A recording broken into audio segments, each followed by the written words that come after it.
તેમ છતાંય મરવા પડ્યા છે, એમ છતાંય બિચારા કામ ધંધો કરવા જાય છે અને તું આરામ કરે છે. તને તારા બાપની કઈ જ નથી પડી, એટલે આ ઘરમાં નાસ્તો ખાલી ને ખાલી તારા પપ્પા માટે બનશે, તારી માટે નહીં.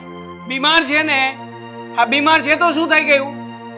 અને આમ પણ આ દુનિયામાં જે વ્યક્તિ જન્મે છે ને એનું મૃત્યુ પણ નક્કી જ હોય છે મમ્મી. એટલા માટે બહુ વધારે પડતું આ જે તમે લાગણીઓ બતાવી રહ્યા છો ને એની કોઈ જરૂર નથી. આમ પણ શું આ બધું કરીને શું સાબિત કરવા માંગો છો? આ કઈ નહીં થાય.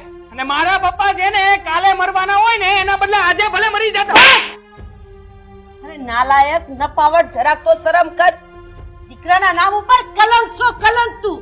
અરે મને મારી જાત ઉપર શરમ આવે છે કે મેં તારી જેવા નપાવટ દીકરાને જન્મ આપ્યો છે, જે પોતાના બાપ માટે આવું બોલે છે. આમ તો મને આવી રહી છે આ ઘરમાં. ક્યારેય પણ મારી કદર નથી થઈ. કોઈ પણ વાતે ને વાતે કોઈ પણ વસ્તુથી મને હંમેશા માર્યો છે. ક્યારે કહ્યું છે કે દીકરા તારે શું જોઈએ છે શું નહીં? ક્યારેય નહીં. ક્યારેય તમે લોકો સારા મા બાપ